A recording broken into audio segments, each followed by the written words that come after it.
तो आज का हमारा पहला क्वेश्चन है कि चिपको आंदोलन किससे संबंधित था। तो चिपको आंदोलन वृक्षों की रक्षा से संबंधित था। किससे? वृक्षों की रक्षा से चिपको आंदोलन संबंधित था। फिर सेकंड नंबर क्वेश्चन है कि भारत में वन्य जीव सप्ताह कब मनाया जाता है। तो भारत में वन्य जीव सप्ताह अक्टूबर के प्रथम सप्ताह में मनाया जाता है। कब? अक्टूबर के प्रथम सप्ताह में भारत में वन्य जीव सप्ताह के रूप में मनाया जाता है। ठीक है। फिर आगे है कि बाघ परियोजना यानी प्रोजेक्ट टाइगर किस वर्ष शुरू की गई थी। तो 1973 में शुरू की गई थी। कब? 1973 में बाघ परियोजना शुरू की गई थी। फिर आगे है कि भारत में कुल वन क्षेत्र का कितना प्रतिशत भूभाग है। भारत में कुल वन क्षेत्र का कितना प्रतिशत भूभाग है। तो लगभग 21%। कितना है? लगभग 21%। फिर अगला क्वेश्चन है कि गांधी इरविन समझौता कब हुआ था। गांधी इरविन समझौता कब हुआ था। तो सन 1931 ईस्वी में गांधी और इरविन समझौता हुआ था, गांधी और इरविन के बीच में। फिर आगे है कि महात्मा गांधी ने नमक कानून तोड़ने के लिए किस यात्रा का नेतृत्व किया था। तो महात्मा गांधी ने नमक कानून तोड़ने के लिए दांडी यात्रा का नेतृत्व किया था। और महात्मा गांधी से बहुत सारे प्रश्न पूछे जाते हैं, जैसा कि बोलेगा कि महात्मा गांधी के राजनीतिक गुरु कौन थे। तो गोपाल कृष्ण गोखले। क्या? गोपाल कृष्ण गोखले। पूछेगा कि यह दक्षिण अफ्रीका कब गए थे। तो 1893 में। कब गए थे? 1893 में। और कब लौटे थे? तो 1915 में। याद रखिएगा आप लोग, बहुत ही ज्यादा महत्वपूर्ण क्वेश्चन है सब।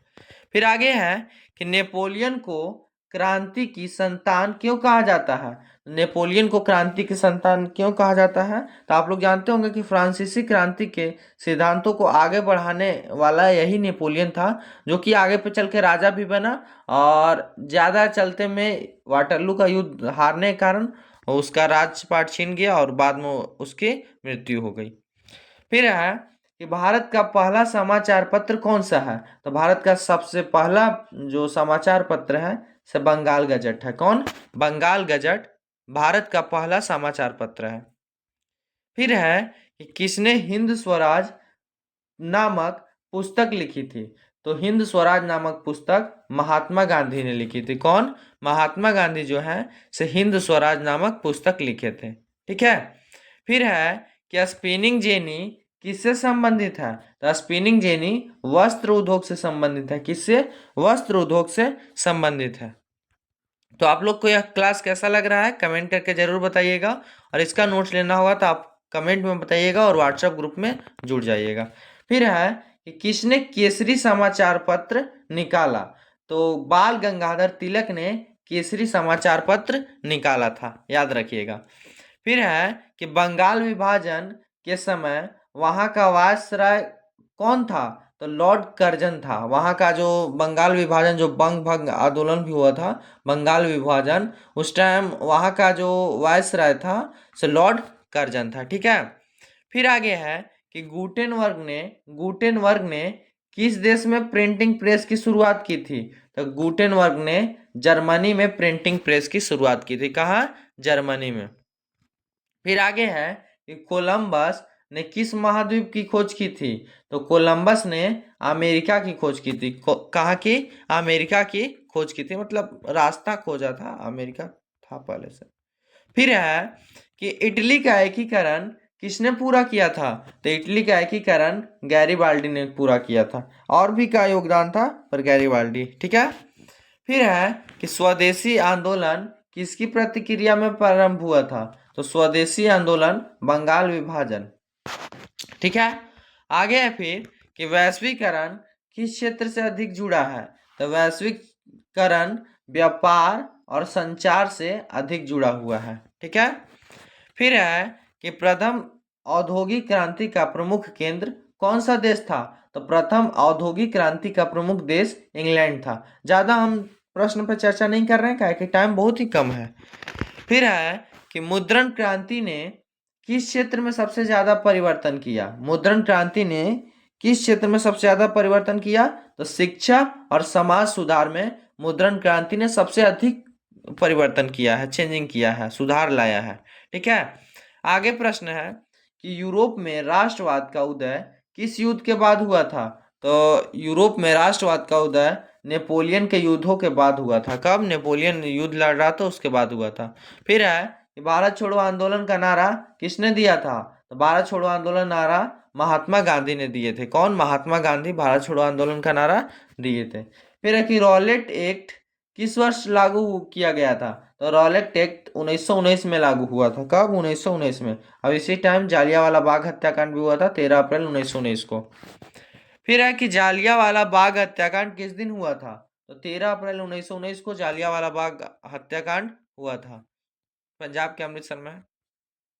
फिर है कि असहयोग आंदोलन किस अधिवेशन में पारित किया गया? तो 1920 में कलकत्ता अधिवेशन में पारित किया गया था। कब और किस अधिवेशन में पूछे? तो 1920 में कलकत्ता अधिवेशन में। ठीक है। फिर आगे प्रश्न है कि औद्योगिक क्रांति के दौरान प्रमुख उद्योग कौन से थे? औद्योगिक क्रांति के दौरान प्रमुख उद्योग कौन से थे? तो वस्त्र उद्योग और इस्पात उद्योग। वस्त्र और इस्पात उद्योग। समझ गए? फिर है कि भारत में स्वदेशी आंदोलन किससे जुड़ा हुआ था? तो भारत में स्वदेशी आंदोलन विदेशी वस्तुओं के बहिष्कार से जुड़ा हुआ था। चाहे असहयोग आंदोलन हो चाहे कोई और भी स्वदेशी आंदोलन विदेशी वस्तुओं के बहिष्कार से जुड़ा हुआ था। फिर है कि किस काल को मशीनों का युग कहा जाता है? तो औद्योगिक क्रांति के काल को मशीनों का युग कहा जाता है। ठीक है। फिर यह क्वेश्चन ज़्यादा इम्पोर्टेंट नहीं है। फिर है कि किस मशीन ने वस्त्र उद्योग में क्रांति ला दी? तो स्पिनिंग जेनी ने वस्त्र उद्योग में क्रांति ला दी थी। किस मशीन ने? तो स्पिनिंग जेनी ने। फिर है कि औद्योगिक क्रांति सबसे पहले कहाँ शुरू हुई? तो औद्योगिक क्रांति सबसे पहले इंग्लैंड में शुरू हुई थी। कहाँ शुरू हुई थी? इंग्लैंड में शुरू हुई थी। फिर आगे है कि जेम्स वाट किस मशीन के निर्माण के लिए प्रसिद्ध है? तो जेम्स वाट भाप इंजन के लिए प्रसिद्ध है। भाप इंजन का निर्माण कौन किया था? तो जेम्स वाट ने। ठीक है। फिर है कि पहली रेलवे लाइन कब और कहाँ शुरू हुई थी? तो पहली रेलवे लाइन 1825 में इंग्लैंड में शुरू हुई थी। पहली रेलवे लाइन कहाँ शुरू हुई थी? तो इंग्लैंड में। और कब? तो 1825 में। यहाँ सेम क्वेश्चन उससे थोड़ा सा विपरीत क्वेश्चन है कि भारत में पहली रेलवे लाइन कब शुरू हुई थी? तो भारत में पहली रेलवे लाइन 1853 में। और अगर पहली पूछे तो 1825 में। ठीक है। और इंग्लैंड में स्टार्ट हुआ था। फिर है कि वैश्वीकरण को बढ़ावा किसने दिया? तो नई तकनीकों और परिवहन ने वैश्वीकरण को बढ़ावा दिया।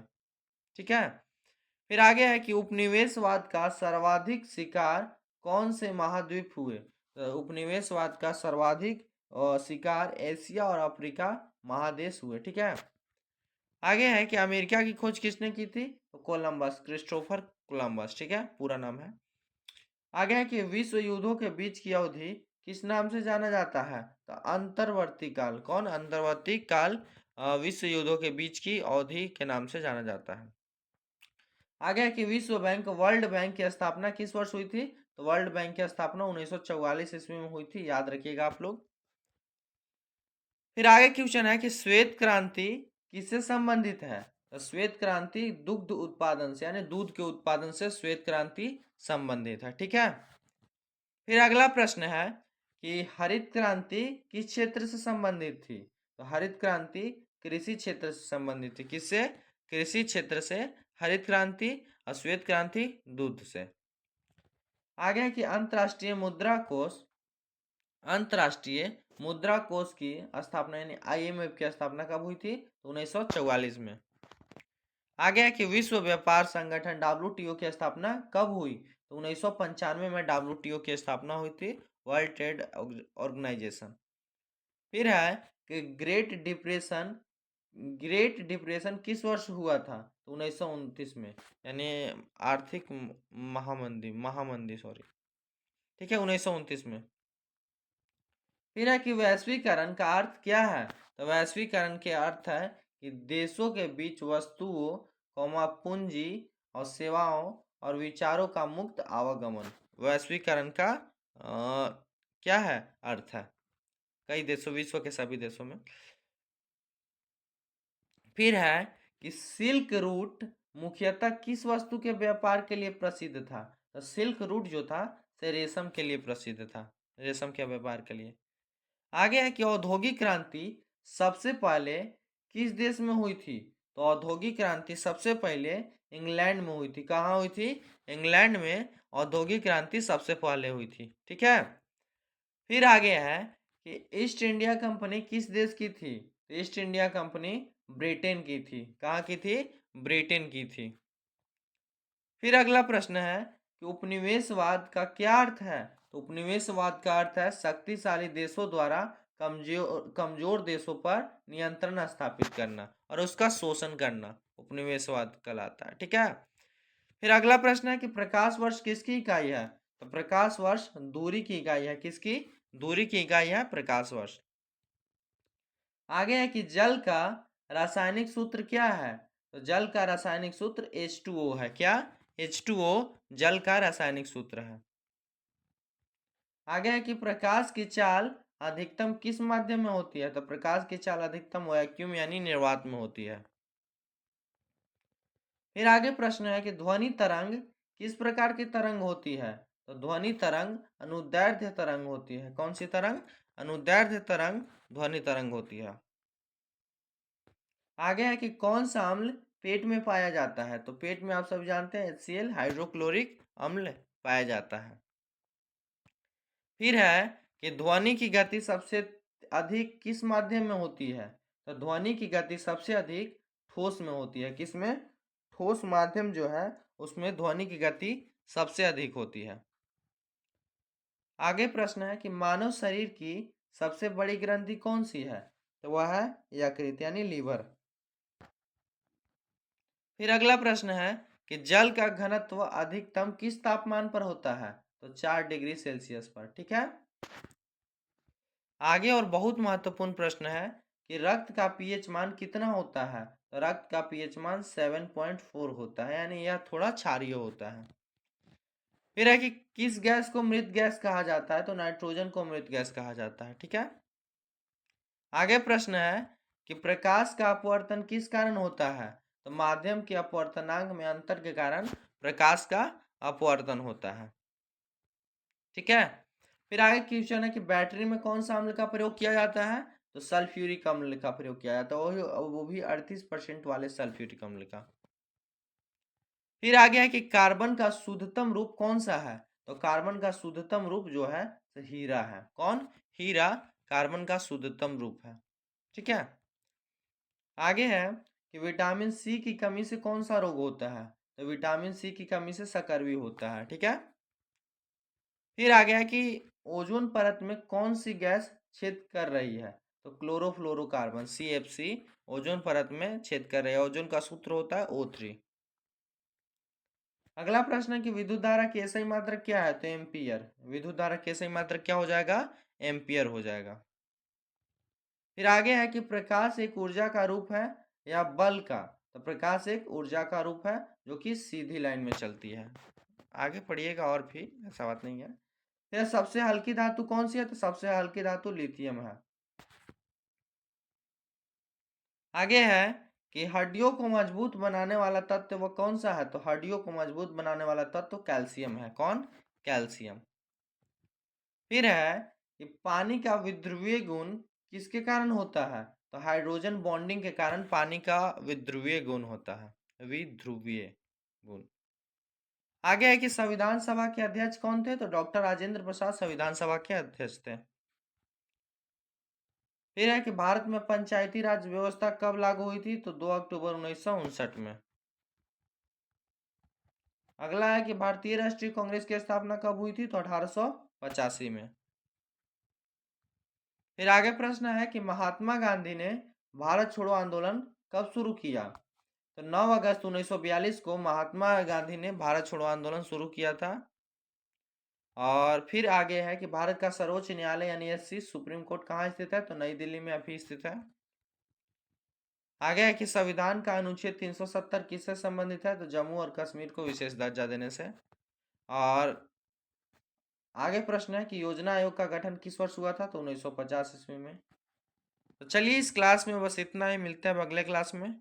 और चैनल पर नए होंगे तो आप चैनल को सब्सक्राइब कर लीजिएगा और अगर इसका नोट्स लेना होगा तो ग्रुप में जुड़ जाइएगा। तो चलिए मिलते हैं अब अगले क्लास में, तब तक के लिए जय हिंद, जय भारत।